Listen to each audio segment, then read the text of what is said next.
Allahumma salli ala sayyidina Maulana Muhammad wa ala ali sayyidina Rasulana Muhammad ek zamana सहबते बाउलिया बहते राज साद साले ताअते बेरिया अल्लाहुम्मा सल्ली अला सय्यिदिना मौलाना मुहम्मद वाला आले सय्यिदिना हबीबाना मुहम्मद अल्लाहुम्मा सल्ली व सल्लिम व बारिक अलैहि। अंजुमान कादरिया মসজিদে খানকায়ে কাদেরিয়া শরিয়াকুল্লাহ কর্তৃক আয়োজিত নূর নবীজির আওলাদে পাক, নূর নবীজির ৩৫তম আওলাদে পাক এবং নবীজির ৩৬তম আওলাদে পাক, আমাদের আকা, আমাদের মাওলা, আমাদের হাদি, আমাদের রাহবার বড় হুজুর পাক কাবা ও কিবলা এবং সজ্জদ নশীন হুজুর পাক কাবা ও কিবলার আগমন উদযাপন উপলক্ষে বাৎসরিক আয়োজিত আজকের এই মহতি মাহফিল পাকের সম্মানিত কমিটিবৃন্দ এবং দূর দূরান্ত থেকে আগত আশিকানে আহলে বাইত, আশিকানে হুজুর গাউসে পাক, খাস করে আমার সামনে উপবিষ্ট সকল পীর ভাইরা, পর্দার আড়ালের মা ও বোনেরা, সকলের প্রতি আমার সালাম। আসসালামু আলাইকুম ওয়া রাহমাতুল্লাহি ওয়া বারাকাতুহু। ওয়া আলাইকুম আসসালাম ওয়া রাহমাতুল্লাহি। আজকে আমরা এখানে হাজির হয়েছি আমাদের আকা ও মাওলা হুজুর পাকদের পবিত্র আগমন দিবস উদযাপনের জন্য। 2006 সালে আজকের এই রজনী, এই 24 এপ্রিল, এটা ছিল শুধুমাত্র আমাদের পাবনাবাসীর জন্য রহমত না, আমাদের বাংলাদেশের যত পীর ভাই এবং পীর বোনেরা আছে সকলের জন্য এই রজনীটা ছিল একটা নিয়ামতের রজনী, ঠিক কিনা? ঠিক। এই রজনীটা কিসের রজনী? নিয়ামতের রজনী। কারণ আমরা 2006 সালের এই রজনীতে আমরা একই সাথে নূর নবীজির সরাসরি 2টা নূর আমরা একসাথে জিয়ারত পাক পেয়েছি। কয়টা নূর পাক? 2টা নূর নবীজির দুইটা নূর মুবারক আমরা এই সাথিয়াকুলার জমিনে আমরা তাদের জিয়ারত পাক পেয়েছি। তো আমাদের আকা, আমাদের মুর্শিদ, আমাদের হাদি ও রাহবার হিসাবে আমরা যাদেরকে পেয়েছি, এনাদেরই বাৎসরিক আগমন দিবস উদযাপনের জন্য আজকের এই আশিকদের মিলন মেলার আয়োজন।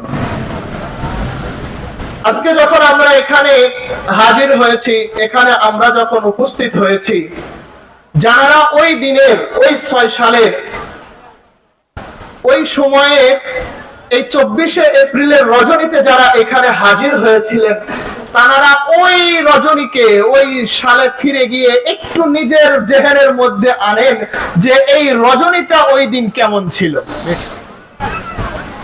এই রজনীটা ওই দিন কেমন ছিল। আল্লাহ রাব্বুল আলামিনের দরবারে লক্ষ কোটি শুকরিয়া আদায়ের ব্যাপার এই জন্য যে আল্লাহ তাআলা নবীজির আওলাদে পাক হুজুর গাউসে পাকের আওলাদে পাকদেরকে আমাদের মুর্শিদ হিসাবে দিয়েছেন। এটা আমাদের খুশনসিব, যেটা দুনিয়াতে এসে আমাদেরকে অর্জন করতে হয়েছে। কথা বলেন, অর্জন করতে হয়েছে না। মালিক যদি আমাদের নসিবে না রাখতো, কখনোই আমরা নূর নবীজির আওলাদে পাককে, গৌসে পাকের আওলাদে পাককে আমাদের হাদি, আমাদের রাহবার, আমাদের মুর্শিদ হিসাবে কখনোই পাইতাম না। তো আমরা আমাদের মুর্শিদ হিসাবে নবীজিকে যদি আমরা শরীয়তের দৃষ্টিতে নাও পাই, হাকিকতের দৃষ্টি থেকে নবী, নবীর আওলাদে পাক এনারা কি আলাদা? না, আলাদা না। নবীজির আওলাদে পাক, নবীজি এনারা হাকিকতে আলাদা না। মানবীয় সূরাতে দুনিয়াতে আসার জন্য এক একজন এক একটা সূরত নিয়ে কি করেছে?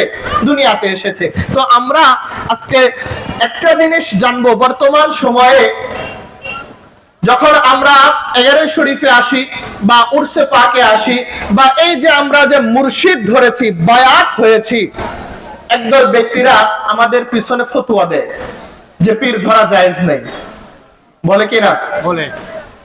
একদল ব্যক্তিরা এটা আমাদেরকে বলে, শুধুমাত্র আমাদেরকে না, আপনারা যারাই মুর্শিদ ধরেছে প্রত্যেক ব্যক্তিদেরকে আমাদের মেদিনীপুর হুজুর পাকদেরকে ধরতে হবে না, এমন কোনো কথা নাই। আমাদের হুজুর পাকরা কখনো মুরিদ বাড়ানোর জন্য চেষ্টা করে না, কখনো বলে যে আমাদের কাছে এসে মুরিদ হও না। যার নসিবে আছে মেদিনীপুরে হুজুর পাক, যার এই ললাটে আছে আওলাদে রাসূল, যার এই ললাটে আছে হুজুর গৌসে পাকের বংশধরকে মুর্শিদ হিসাবে পাওয়া, একমাত্র তারাই পাবে, নসিব কেউ পাবে না। তো একটা কথা, সেটা হলো যে যে মুর্শিদের হাতে হাত দেখ না কেন, ওটা আমাদের কোনো কথা না। এক কথায় দরকার হলো কামেল মুর্শিদের হাতে হাত দেওয়া। কামেল পীর ও মুর্শিদের হাতে যারাই হাত দিয়েছে বা যারা পীর মুরিদি যারা করে, এরা আপনার যখন মুর্শিদের দরবারে যাওয়া আসা করে, তখন যারা এই পীর মুরিদি পছন্দ করে না, এই সকল ব্যক্তিরা তাদেরকে ফতোয়া দেয়। কি করে? ফতোয়া দেয় এগুলো জায়েজ নাই, এগুলো করা যাবে না, পীরের দরবারে যাওয়া যাবে না, খানকায় হাজির হওয়া যাবে না, বলে কিনা? তো আজকে আমরা এটাই জানবো যে এই যে মুর্শিদের প্রয়োজনীয়তাটা কি। আমরা 50 বছর 60 বছর হায়াতে যাই আসছি না কেন, দুনিয়াতে যে কয়েকদিনই আমরা বাঁচি না কেন, এই হায়াতে একটা মানুষের এই জীবনে পীরের প্রয়োজনীয়তাটা কি, মুর্শিদের প্রয়োজনীয়তাটা কি, এটা আমাদের জানা দরকার। যদি আমরা জানতে পারি, তাহলে অবশ্যই আমরা যারা হুজুর পাকের হাতে হাত দিয়েছি, বায়াত হয়েছি, আমাদের ওই মুর্শিদের প্রতি ভক্তি, শ্রদ্ধা, ভালোবাসা আরো বাড়বে না কমবে? বাড়বে। কথা বলেন, বাড়বে না কমবে? বাড়বে। তো আল্লাহ রাব্বুল আলামিনের আসলে একটা শুরুতেই যে কথাটা আমি বলে দেব, সেটা হলো নসিবে যদি হেদায়েত না থাকে কেউ কিছু করতে পারবে? আল্লাহ যদি নসিবে হেদায়েত না রাখে কারোর কিছুই করার নাই। আল্লাহ রাব্বুল আলামিন ওই সকল ব্যক্তিরা আসলে আপনার খুঁজে পায় না যে মুর্শিদের দরকারটা বা মুর্শিদের প্রয়োজনীয়তা এটা কোথায় আছে। আল্লাহ রাব্বুল আলামিন কোরআনে পাকের অসংখ্য অজস্র আয়াতে আল্লাহ তাআলা জানিয়ে দিয়েছেন, যেটা একেবারে ক্লিয়ার কাট আল্লাহ রাব্বুল আলামিন ইরশাদ করেছেন। সূরা আরাফের মধ্যে আছে, সূরা রাদের মধ্যে আছে, সূরা বনী ইসরাঈলের মধ্যে আছে, সূরা কাহফের মধ্যে আছে, সূরা জুমারের মধ্যে আছে, সূরা মুমিনুনের মধ্যে আছে, সূরা শূরার মধ্যে আছে, আর অনেক আয়াতে পাক আছে। কিন্তু প্রত্যেকটা আয়াতে পাকের একটা জিনিস মিল আছে, সেটা হলো আল্লাহ রাব্বুল আলামিন কালামে পাকের মধ্যে ইরশাদ করছেন, ওয়া মান ইউদলিলিল্লাহু ফামা লাহু মিন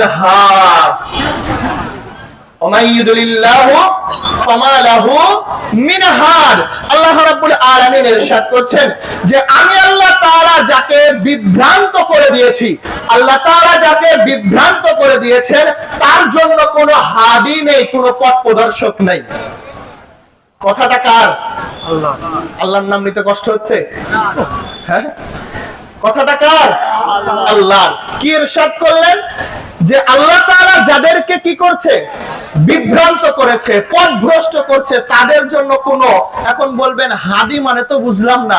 একটা কথা, যেই হাদি সেই পীর, সেই মুর্শিদ, সেই পথ প্রদর্শক, শুধুমাত্র ভাষা আলাদা। ভাষা চেঞ্জ।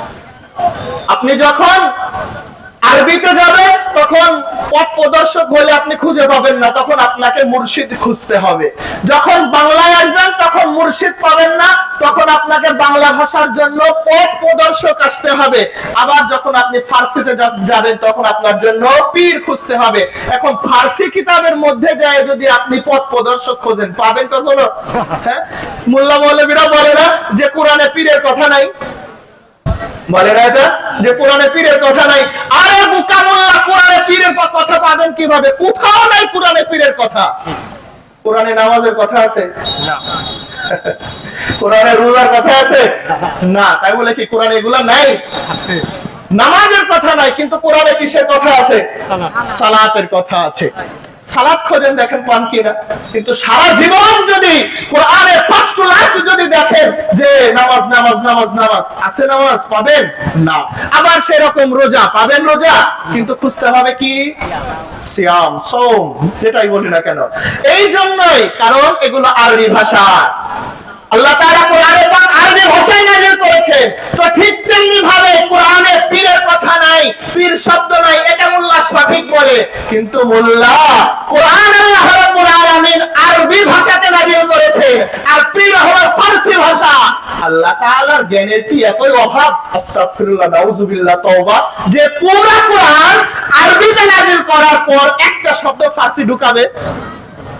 কারণ পীর তো ফারসি শব্দ, তাই বলে কি পীরের কথা নাই কোরআনে?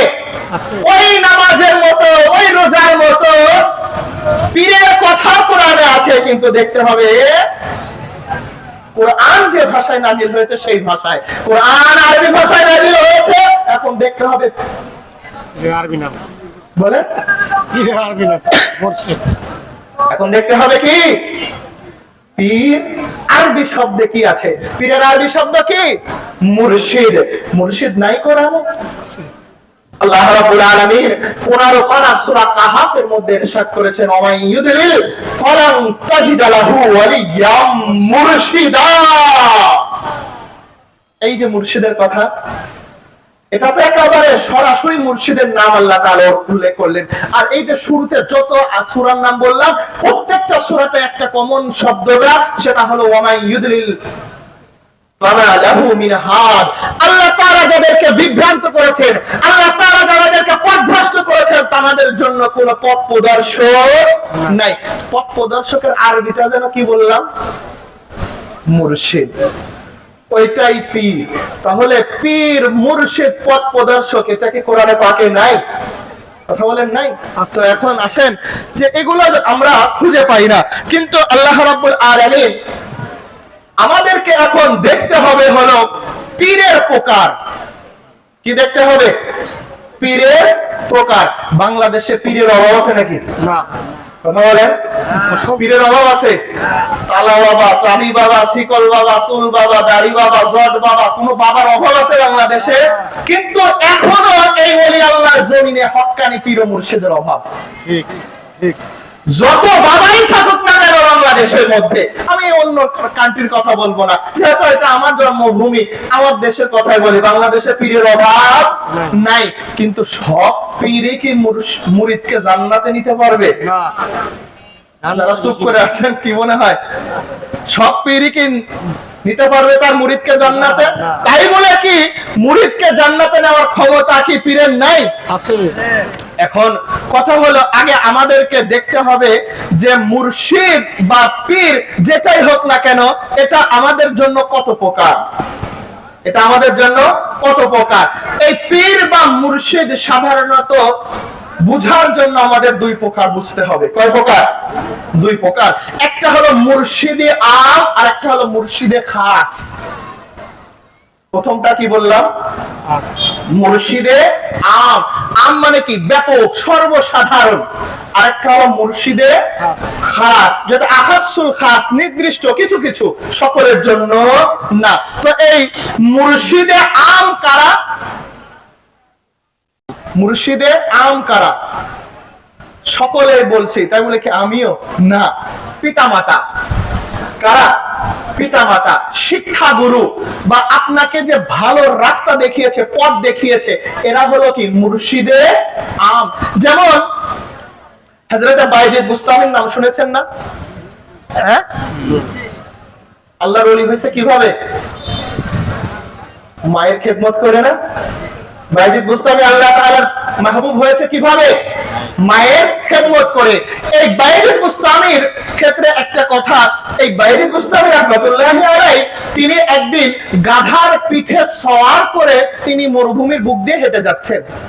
তো এর মধ্যেই একজন বুড়ি মহিলা তিনি হযরত বাইজিদ বুস্তামিকে বলছেন যে হে পথিক তুমি নামো, তুমি নামো। নামছেন তিনি।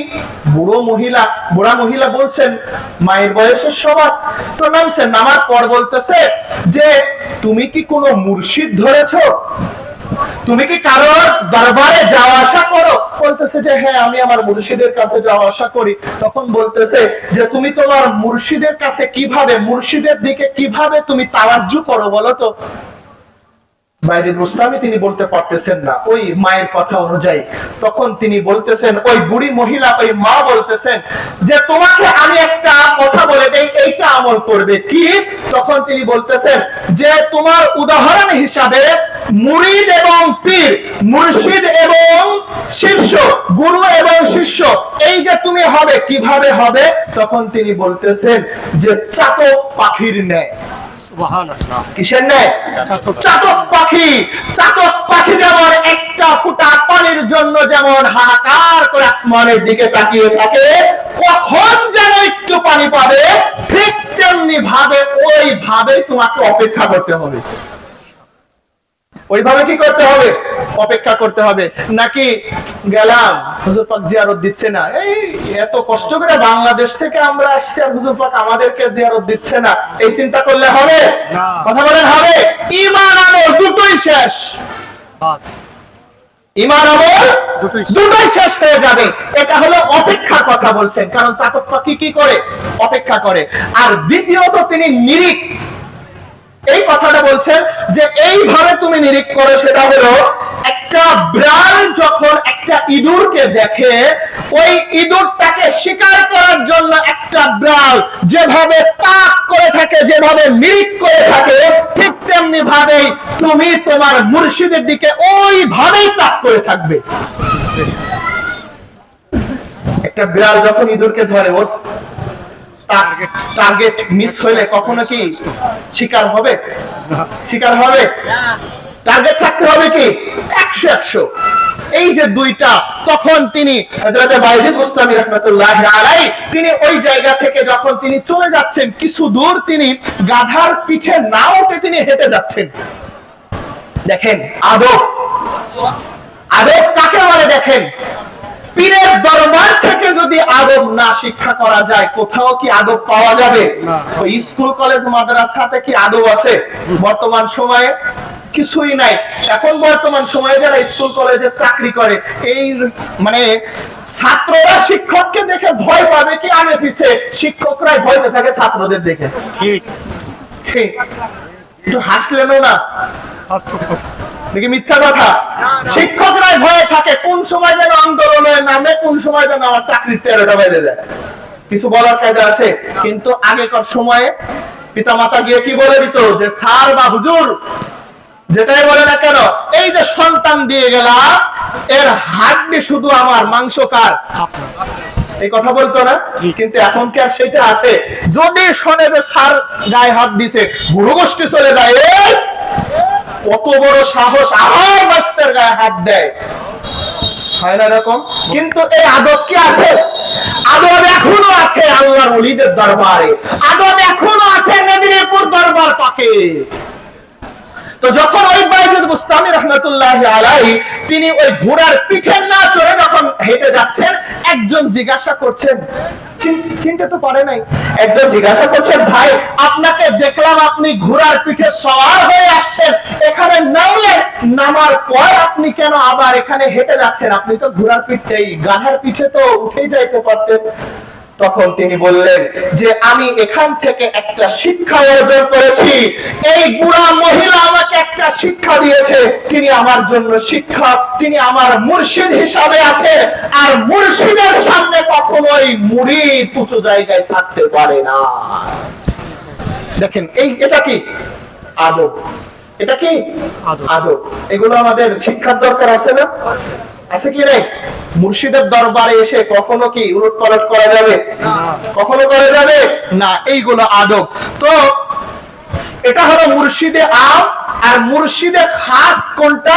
সেই মুর্শিদ যার হাতে আপনি হাত দিবেন, এই হাত দেওয়ার সময় আপনাকে বুঝে শুনে হাত দিতে হবে। যার কাছে আপনি বায়াত হবে, যার কাছে আপনি বিক্রি হয়ে যাবে, যার কাছে আপনি সমস্ত কিছু উজাড় করে দিবেন, যার কাছে সেই মুর্শিদ হতে হবে যে কঠিন হাসরের ময়দানে, কঠিন মৃত্যুর সময়ে, ওই কঠিন কঠিন সময়ে যেই মুর্শিদ আপনাকে তাড়াইতে পারবে, ওই মুর্শিদই হলো মুর্শিদে খাস।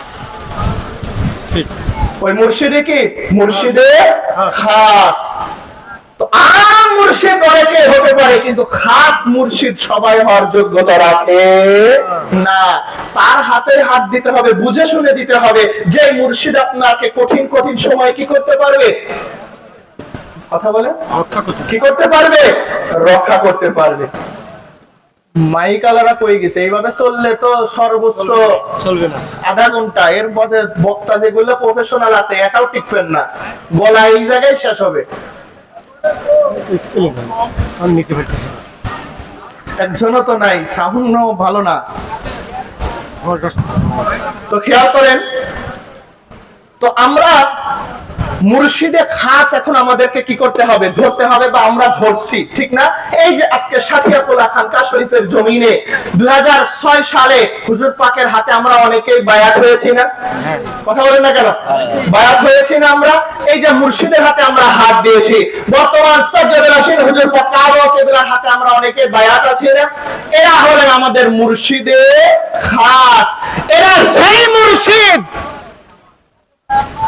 মেদিনীপুরে হুজুর পাকরা এরা সেই মুর্শিদ যারা শুধুমাত্র এই দুনিয়ার বিপদ নয়, দুনিয়ার এই মৌতের সময়, দুনিয়া থেকে চলে যাওয়ার সময়, ওই সাকরাতুল মৌতের সময় সহ কিয়ামতের ময়দানে যারা পড়াইতে পারবে তারাই হলেন আমাদের আকা ও মাওলা মেদিনীপুরে হুজুর পাকরা।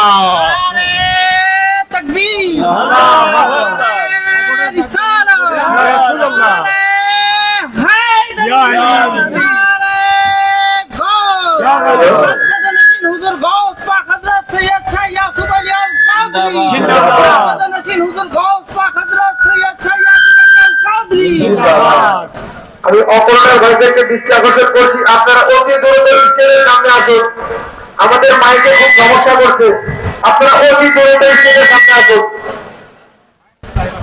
তো এখন যখনই আপনার এই মুর্শিদের কথা আসলো, তাহলে এই মুর্শিদের আপনার দেখেন মোল্লা একে তো কোরআনে পাকে খুঁজে পায় না, আর দ্বিতীয়ত হাদিসও পায় না, ঠিক না?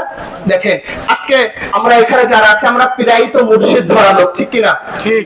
আমরা কি কথা বলেন? মুর্শিদ ধরালো। কি ধরালো? মুর্শিদ ধরালো। আমাদের আকা ও মাওলা হুজুর পাকদের সবচেয়ে বড় পরিচয় কি বলেন তো একজন?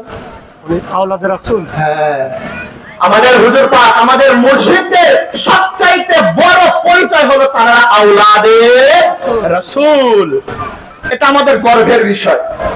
আমাদের মুর্শিদরা আওলাদে রাসূল, আওলাদে আলী, আওলাদে ফাতেমা, আওলাদে হাসান, আওলাদে হুসাইন, আওলাদে গৌস হলেন আমাদের আকা ও মাওলা হুজুর পাকরা।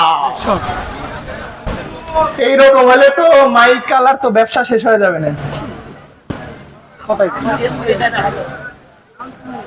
তো দেখেন এই মুর্শিদের ধরার কথা, এটা দেখেন কিভাবে একটা যে হাদিস শরীফ খেয়াল করেন, সেটা হলো হযরতে, এটা তিরমিজি শরীফের হাদিস। খেয়াল করেন কোন কিতাব বললাম? তিরমিজি শরীফ, যেটা সিয়াসতের মধ্যে অন্যতম কিতাব। এই তিরমিজি শরীফের মধ্যে এই হাদিসে পাক এসেছে। হাদিসে পাক বর্ণনা করেন হযরতে জাবের রাদিয়াল্লাহু তাআলা আনহু, তিনি হাদিস শরীফ বর্ণনা করছেন। আন জাবিরিন আনিন নবী সাল্লাল্লাহু আলাইহি ওয়াসাল্লাম ক্বালা লা ইয়াদখুলান্নাল জান্নাতা মিন বায়াতিন তাহতা আশ-শাজারি ইল্লা সাহিবাল জামালিল আহমার।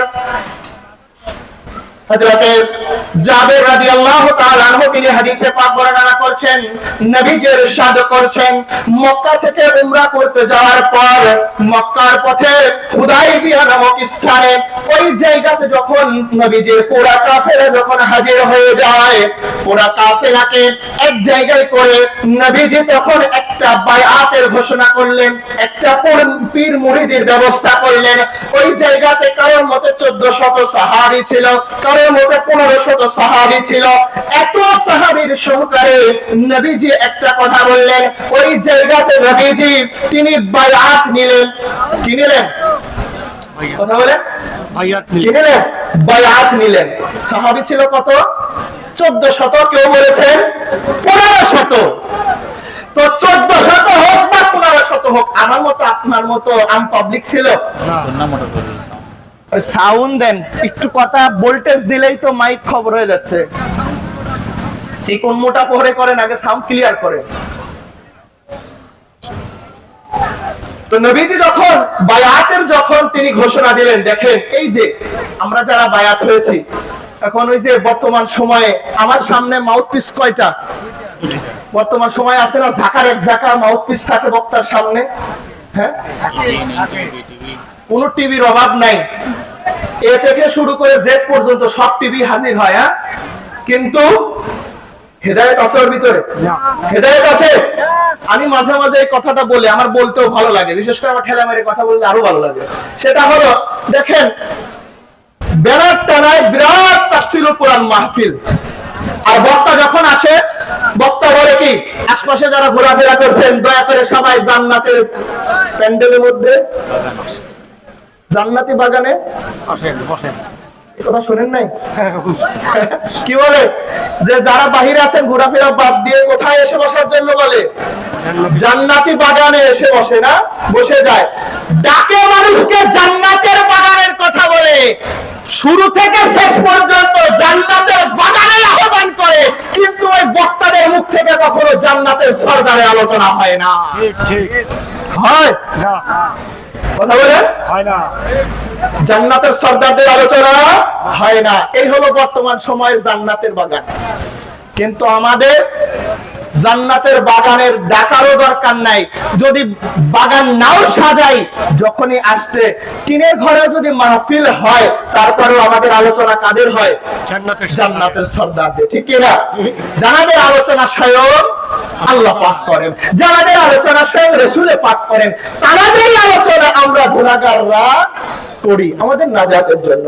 তো দেখেন, যেটা বলছিলাম যে নবীজি ইরশাদ করছেন, চমৎকার একটা ঘটনা। দেখেন কার মনে কি আছে, এগুলো আমাদের মুর্শিদ নবীজি আল্লাহ, এরা জানে কি জানে না?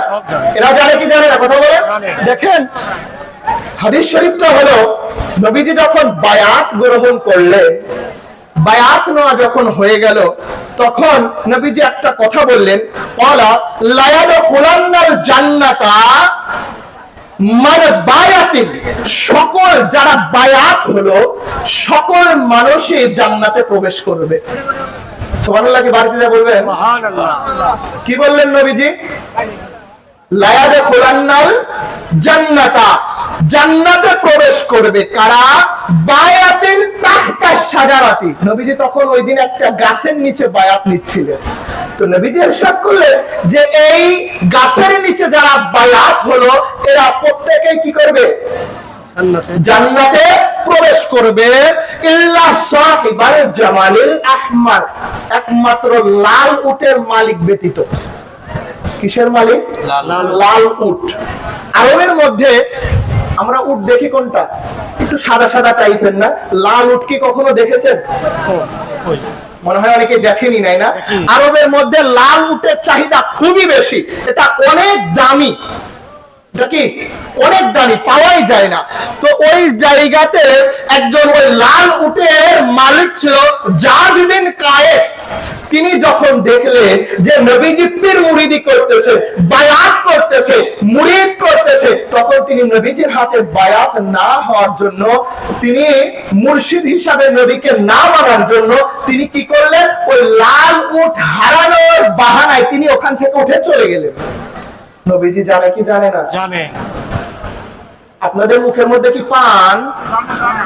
তাহলে বললেন না যে নবীজির মেরাজ জানে কি জানে না? নবীজি জানেন না যে ওই পাবলিককে উদ্দেশ্যে উঠে গেল, হ্যাঁ উঠে চলে গেছে। তখন নবীজি এটা ইরশাদ করে দিলেন যে ওই লাল উটের মালিক ব্যতীত সকল মানুষে কিসে প্রবেশ করবে? জান্নাতে প্রবেশ করবে। তার মানে যারা এই যে বায়াত হলো এরা কিসে কিসে যাবে? কিসে যাবে? আবার দেখেন এইটাই আবার আরো ক্লিয়ার করে দিলেন, শুধু জান্নাতের কথা না, আরো ক্লিয়ার করে দিলেন হযরতে জাবের রাদিয়াল্লাহু তাআলা আনহু, যে এটাও আপনার তিরমিজি শরীফ মানাকিব অধ্যায়ের মধ্যে নবীজি ইরশাদ করেছেন, আন জাবির ক্বালা রাসূলুল্লাহ সাল্লাল্লাহু আলাইহি ওয়াসাল্লাম লা ইয়াদখুলান্না নার আহাদান মিম্মান বায়াতিন তাহতা শাজারাতি। নবীজি ইরশাদ করে দেন যে গাছের নিচে যে সকল মুমিন বান্দারা বায়াত হয়েছে তারা কখনোই জাহান্নামে প্রবেশ করবে না। কিসে প্রবেশ করবে না? জাহান্নামে। আগের হাদিস শরীফ ক্লিয়ার করে দিলেন যে যারা বায়াত হলো এরা কিসে প্রবেশ করবে? জান্নাতে প্রবেশ করবে। আর এই হাদিস শরীফে আবার বলে দিলেন যে যারা বায়াত হয়েছে তারা জাহান্নামে যাবে না। এর চাইতে আর কি ক্লিয়ার করে দিবে বলেন? বিশ্বাস না হয় তিরমিজি শরীফ খুলে দেখেন, না পাইলে আমি দরবারের কুত্তা আছি দেখানোর জন্য, সমস্যা নাই। তিরমিজি শরীফ যে কিতাব পড়ে মোল্লা তোমাকে মোল্লা হতে হয়েছে, মুফতি হয়েছে, মুহাদ্দিস হয়েছে, ফকিহ হয়েছে, যা কিছু হয়েছে, কিন্তু ওই তিরমিজি শরীফের মধ্যে পীর মুরিদি করার কথা হাদিস শরীফের মধ্যে আছে, মোল্লা তোমার চোখে পড়ে নাই? ফতুয়া দাও খালি। যখন মেদিনীপুরেরা দরবারের গোলামেরা যখন সাচিয়াপুরা খানকা শরীফে আসে, দুলাই আঞ্জুমানে মসজিদ পাকে আসে, খাসামিনপুরে যায়, দৌলতদিয়াতে যায়, রাজবাড়িতে যায়, বাংলাদেশ ছেড়ে যখন আবার মুর্শিদের কদমে ইন্ডিয়াতে যায়, ফতুয়া খালি ওই জায়গায় না। একটা কথা জেনে রাখবেন, মেদিনীপুর দরবার এমন একটা দরবার যেই দরবারে কোরআন এবং হাদিসের বাইরে কোনো একটা কাজ হয় না। ঠিক না মাইক হাত নাই, হাত নাই তো কখনোই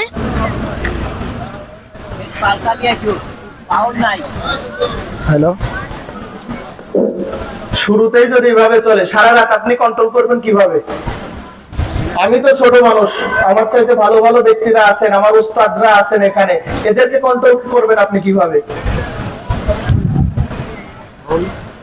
তো যেটা বলছিলাম, আল্লাহ রাব্বুল আলামিনের হাবিব বায়াত করলেন কিনা? কথা বলে না, এই যে বায়াত করলেন কিনা? আর যারা বায়াত হয়েছে এরা জান্নাতি না জাহান্নামী? জান্নাতি না জাহান্নামী? এরা জান্নাতি। তো সেই বায়াতের কার্যাবলী আমাদের আকা ওয়ালা হুজুর পাকরা করতেছেন, সেই রাসূল পাকের সুন্নত, সেই রাসূল পাক যেটা করছে আমাদের হুজুর পাকরাও সেটাই করে যাচ্ছেন। দেখেন কেন করবেন না? এনারা তো সেই রাসূল পাকেরই বংশ, এনারা তো সেই রাসূল পাকেরই আওলাদ। তো যখন বায়াত হয়ে গেল, দেখেন যারা বায়াত হয় এনাদের একটা কথা নবীজি ক্লিয়ার করে দিচ্ছেন হাদিসে পাকের মধ্যে, সেটা হলো নবীজি তিনি একটা কথা দেখেন, আমরা যখন হাজির হতে আসি খানকা পাকে, যখন হুজরা শরীফে যাই, যেখানে আমাদের আকা মাওলা হুজুর পাকরা কদম পাক রেখেছেন বা বসেছেন, ওই জায়গায় গেলে একটা সুবাস বা একটা সেন্ট পাওয়া যায় না? একটা সুগন্ধি আসে না? কি পান নাই আপনারা? আলাদা একটা সেন্ট আসে না? খানকা শরীফে হাজির হইলে, হুজরা পাকে হাজির হইলে, ইমামবাড়া পাকে হাজির হইলে আলাদা একটা কি আসে? সুবাস আসে। আচ্ছা ওই সুবাসটা আপনি বাজার থেকে কিনতে পাবেন না? কথা বলে না, কিনতে পাওয়া যাবে সুবাস না। এটা সেই সুবাস, এমন একটা সুবাস, সেটা কোন সুবাস জানেন? কারণ আমাদের হুজুর পাকরা হলেন হাসানি হুসাইনি আওলাদ, ঠিক কি না? আমাদের হুজুর পাকরা কার বংশধর? ইমামে হাসান এবং ইমামে হুসাইনের বংশধর। যে হাসান হুসাইনকে উদ্দেশ্য করে নবীজি হাদিসে পাক বলছেন, আল হাসান ওয়াল হুসাইন হুমা রাইহানাইতা মিনাদ দুনিয়া ওয়াল আখিরাহ।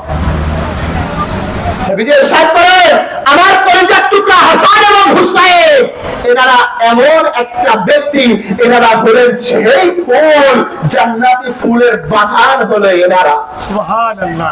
এনারা কিসের বাগান? জান্নাতে ফুলের বাগান, সুবাসের বাগান। তো সেই আওলাদে পাক তারা যদি আপনার সুবাস হয়, ফুলের বাগান হয়, বাগানে কি ভাই এক ধরনের ফুল থাকে? না, অসংখ্য। অসংখ্য ধরনের ফুল থাকে, ফুলের সুবাস এক একটার এক এক রকম। তো তারা যদি ফুলের সুবাস হয়, তাদের আওলাদে পাক কি হবে?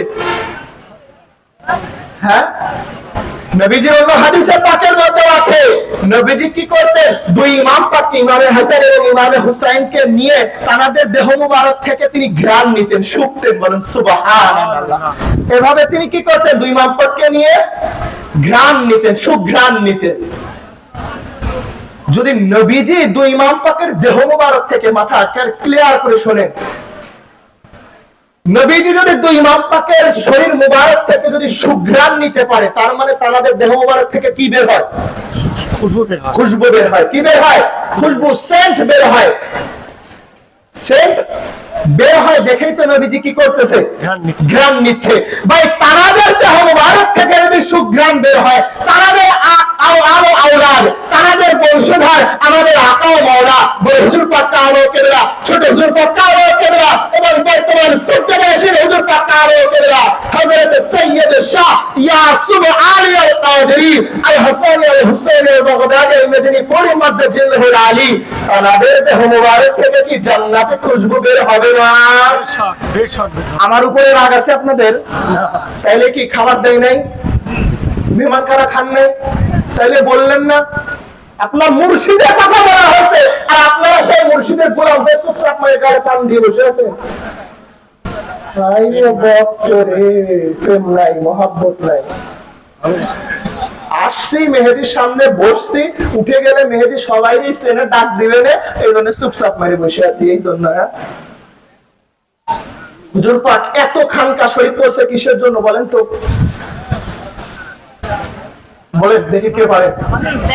হ্যাঁ, একজন বলছেন আমাদের হেদায়েতের জন্য, আর একজন বলেন তো কিসের জন্য করছেন? হেদায়েতের জন্য। না, আমরা ছোট থেকে যখন একটু বেড়ে উঠি, আমাদেরকে শিক্ষার জন্য কোথায় দেওয়া হয়? স্কুল, কলেজ, স্কুল, মাদ্রাসা, আস্তে আস্তে কলেজ লেভেল, ভার্সিটি লেভেল, ঠিক না? তো আমাদের হুজুর পাকরা এটা যদি দুনিয়ার শিক্ষার জন্য যদি আপনাকে স্কুলে যাইতে হয়, কলেজে যাইতে হয়, ভার্সিটিতে যাইতে হয়, তাহলে আখিরাতের শিক্ষা যেটা, সবচাইতে বড় শিক্ষা যেটা, এটার অর্জনের দরকার আছে না নাই? আছে না নাই? ঠিক তেমনি ভাবে সেই জন্যই স্কুলের স্কুল, কলেজের কলেজ, ভার্সিটির ভার্সিটি হুজুর পাক জায়গায় জায়গায় প্রতিষ্ঠিত করে দিয়েছে। সাথিয়াপুরা, আমিনপুর, দুলাই, চিনাখোলা, চলনা, সাগরকান্দি, চর, রসবাড়ি, ঢাকা শহর যে সকল জায়গা আছে, এগুলো আমাদের মতো গুণাগারদের হেদায়েতের এক একটা কেন্দ্র। এক একটা কি কেন্দ্র। আবার বলবেন এই যে 11 শরীফ ওরস পাক, এখন তো 11 শরীফ আর ওরস পাক আমাদের হয়েছে হলো হাজিরা দিয়ে, আপনার স্লিপ নেওস পাকের স্লিপ নিয়ে দোকান দিয়ে ঘুরে ফিরে চাটা খেয়ে যাওয়ার সময় নেওস পাক নিয়ে বাড়ি যাও, এরকমই হয়েছে না? কিন্তু মাসে মাসে কেন আমাদের? আচ্ছা, ভার্সিটিতে কি প্রতিদিন ক্লাস হয়? কথা বলে না। সপ্তাহে একটা, 2 সপ্তাহে একটা, মাসেও একটা, 2টা, এরকমই না? কারণ ওই একটা ক্লাসের যে দাম, যে ওয়েট, যে মর্যাদা, কিন্ডারগার্টেন, হাই স্কুল, প্রাইমারি সারা বছরের চাইতেও আরো বেশি। ভার্সিটিতে কি প্রতিদিন ক্লাস নেওয়ার প্রয়োজন আছে? ঠিক তেমনি ভাবে ভাই পুরা পৃথিবীর মধ্যে কাদেরিয়া তরিকা, খুসুসান মেদিনীপুর দরবার পাক ভার্সিটিরও ভার্সিটি, শিক্ষার সর্বোত্তম যেটা কেন্দ্র সেটা হলো মেদিনীপুর দরবার পাক। এই জন্যই তো এই ভিতরের আত্মিক যেটা, ভিতরের এই আত্মিক নাফসের যে শিক্ষা যেগুলো আছে, তাসাউফের যে শিক্ষা যেগুলো আছে, এইগুলো অর্জনের জন্যই তো 11 বিষয়। কথা বলে না কেন? জ্ঞানের বিষয় আরে চলে নয় যান, এখন তো ঠিকঠাক করবেন কিছু। জ্ঞানের বিষয় কিসের জন্য? শিক্ষার জন্য। তরিকতের শিক্ষার জন্য না? ওরস পাক কিসের জন্য? তরিকতের শিক্ষা লাভের জন্য না? তো আমরা যদি বাড়ি থেকে বের হয়ে এসে যদি পান খাই আর রাস্তা দিয়ে ঘুরি, তরিকতের শিক্ষা অর্জন করতে পারবো? পারবো কখনো? কখনোই না। কিন্তু ভাই আমরা তো কিছুই না, দরবারের কুকুর হওয়ার যোগ্যতা নাই। আমাদের উস্তাদ যারা যারা আছেন এনারা দরবার পাকের নিয়ে আলোচনা করে কি করে না? আমাদের দেখবেন একটা কথা বলে, কষ্ট হচ্ছে আপনাদের? আমাদেরকে একটা কথা বলে যে এই মেদিনীপুরালারা খালি পাইছে হাসান হুসাইন আর আলী ফাতেমা। বলে বলে কি বলে না? বলে এরা কি পাইছে? খালি আলী ফাতেমা হাসান হুসাইন পাকপান যাতনা হেলেবাদ পাইছে শুধু এরা। ঠিক না ঠিক। ভাই? আমরা কি বলি যে নামাজের দরকার নাই, নামাজ পড়লো না? আরে আল্লাহ, কোনে আইছি আমি? গোরস্থানে আসছি আমি? সব মরা মানুষ। আমাদের হুজুর পাকরা যখন বায়াত করেন, মুরিদ করেন, নামাজের কথা বলে কি বলে না? আরে না পড়েন তাও তো একটু জোরে বলবেন। নামাজের কথা হুজুর পাক বলে কি বলে না? রোজার কথা বলে কি না? হজের কথা, যাকাতের কথা, এক কথায় শরীয়ত মোতাবেক চলার কথা বলে কি বলে না? আমরা কি কোরআন হাদিসের বাইরে কোনো কথা বলি?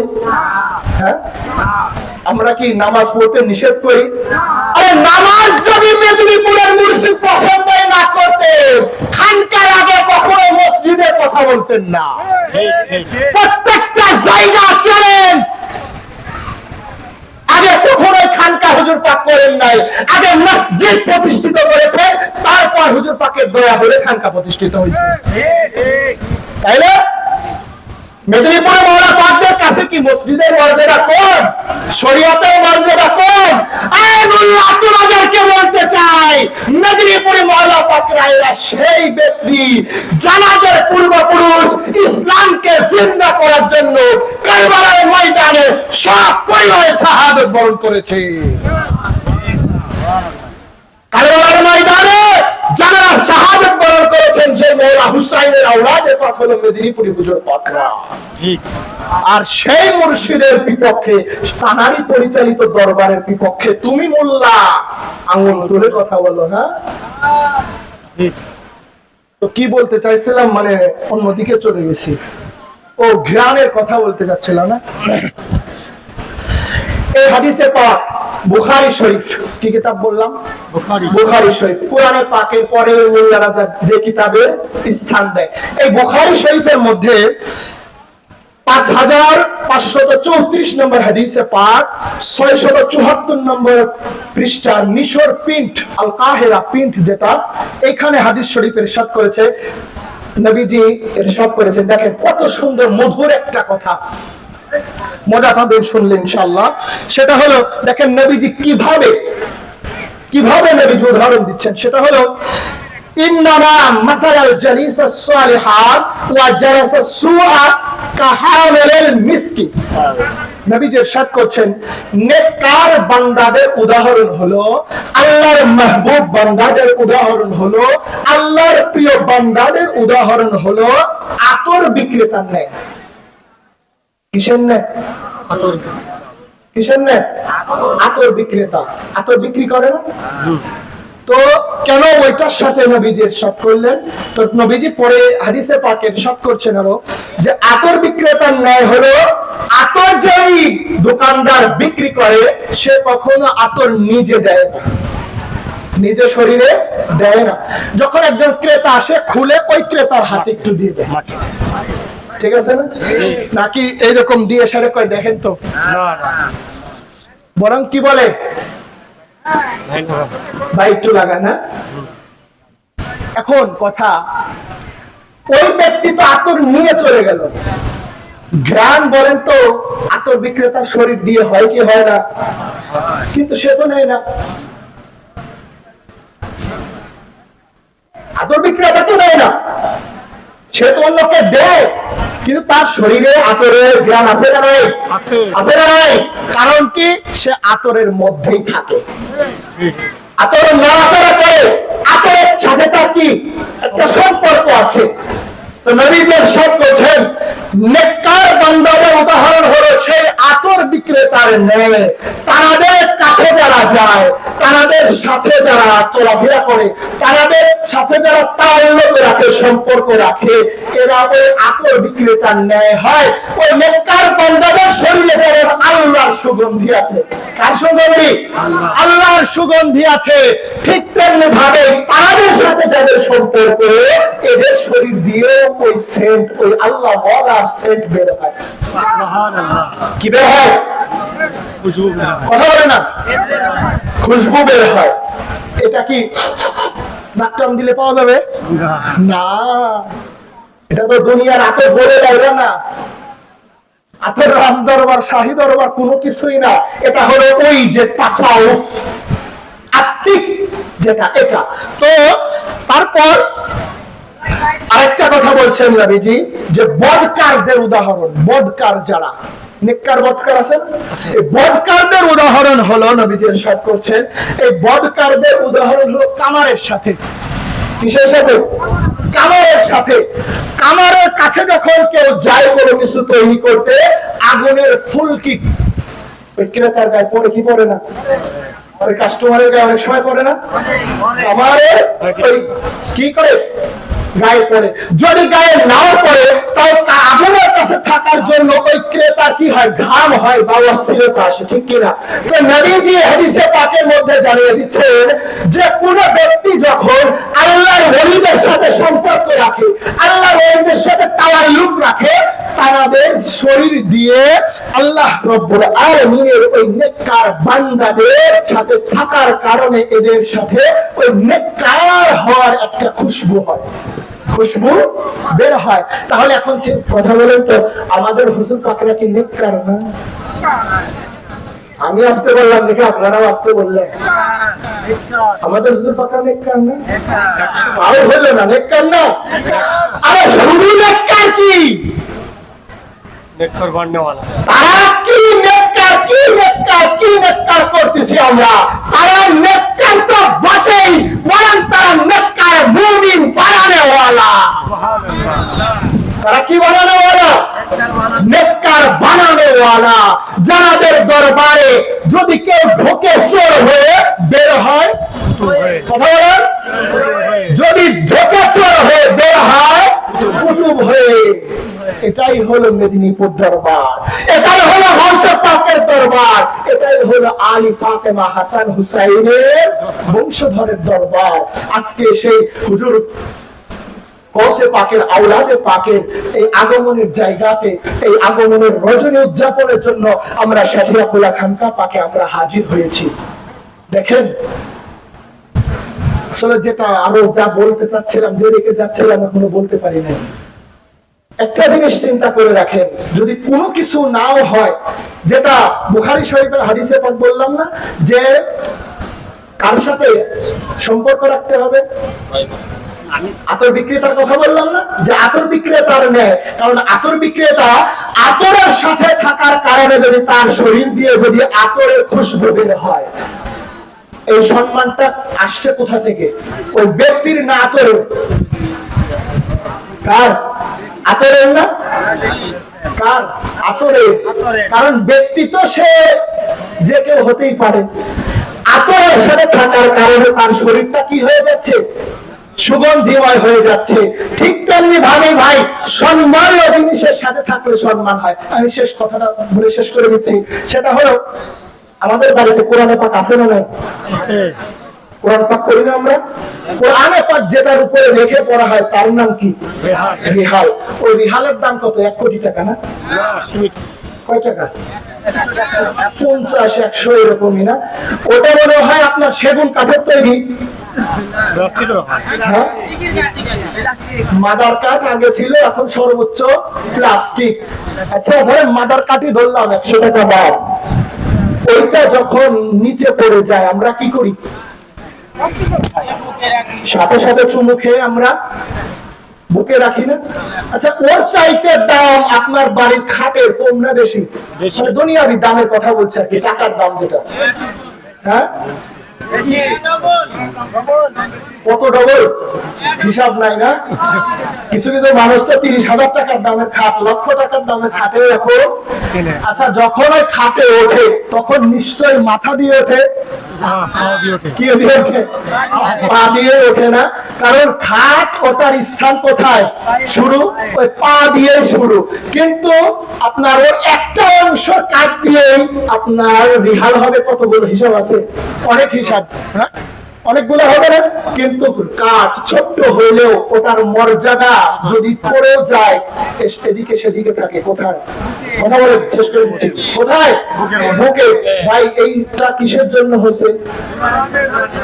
কার সাথে থাকার জন্য? কোরআনে পাকের সাথে থাকার জন্য। আবার কোরআনে পাকের উপরে জুজদান আছে না, কাপড়? এর চাইতে বড় বড় ভালো ভালো কাপড় দিয়ে আমরা কি করি? জামা বানাই, পাজামা বানাই, ঠিক না? ওগুলো আমাদের নিচে থাকে, পায়ের নিচে অনেক সময় পরে। কিন্তু কোরআনে পাকের জুজদানের কাপড়টা কখন আমরা নিচে নামাই? কোরআনে পাক খুললেও আমরা রিহালের উপরে রাখি। এই মর্যাদাটা হয়েছে কিসের কারণে? কোরআনে পাকের কারণে। ভাই, দুনিয়াটা যদি কোরআনে পাকের সাথে সম্পর্ক থাকার কারণে যদি রিহালের দাম বাড়তে পারে, জুজদানের দাম বাড়তে পারে, তাহলে ওই কোরআন যারা, এটা তো কাগজের কোরআন, আর ওই না থেকে কোরআন যারা, মওলাই কি এরশাদ করেছেন, আনা না থেকে কথা বলেন, আমার নাতে কোন কোরআন মওলানা এরশাদ করছেন না যে আমি মওলা আলী হলাম বলনে ওয়ালা কোরআন। কোরআন যার ঘরে নাজিল হয়েছে, যাদের ঘরে নাজিল হয়েছে, তাদের সাথে যদি সম্পর্ক রাখতে পারি তাহলে আমাদের এই মানবীয় জীবন কি ধন্য হবে না? কোরআন পাকের সাথে থাকার কারণে ওই প্লাস্টিকের রিহালের যদি চুমা খাওয়ার মর্যাদায় যদি চলে যায়, তাহলে কোরআন নাজিল হয়েছে যে বংশধরের উপরে, ওই বংশধরের সাথে সম্পর্ক রাখলে আমাদের মানবীয় এই দেহ বলেন, এই জিন্দেগি বলেন, যেটাই বলেন না কেন, এটা কি সম্মানিত হতে পারে কি পারে না? পারে কি পারে না? ধন্য হবে কি হবে না? সেই কোরআন যাদের ঘরে নাজিল হয়েছেন তারাই হলেন আওলাদে রাসূল। যার উপরে কোরআন নাজিল হয়েছে সেই নূর নবীর বংশধররাই হলেন আমাদের আকা ও মাওলা। জানাদের আগমনের খুশি উদযাপনের জন্য আজকে সাথিয়াপুরা খানকা পাকে আমরা গোলামেরা হাজির হয়েছি। সেই হুজুর পাকরাই হলেন সেই কোরআন নাজিল হওয়া, যার ঘরে নাজিল হয়েছে তার বংশধর। আমরা যদি তাদের সাথে যদি সম্পর্ক রাখতে পারি, তাওয়াল্লুক রাখতে পারি, অবশ্যই অবশ্যই আমাদের নাজাতের একটা ফয়সালা হয়ে যাবে। মালিক মওলার কাছে এটাই ফরিয়াদ জানাতে হবে, মালিক আজকে যেমন আওলাদে রাসূলের কদম পাকে আমাদের ঠাঁই হয়েছে, আওলাদে রাসূলের গোলামি যেমন আমরা করছি, মৃত্যু পর্যন্ত যেন এই দরবার পাকের, এই আওলাদে পাকের গোলামি করতে করতে যেন আমরা মৃত্যুবরণ করতে পারি। মালিক ও মাওলা আমাদের সেই তৌফিক দান করে। সকলে বলেন আমিন। ওয়া আলাইনা ইল্লাল বালাগ। আসসালামু আলাইকুম ওয়া রাহমাতুল্লাহি ওয়া বারাকাতুহু।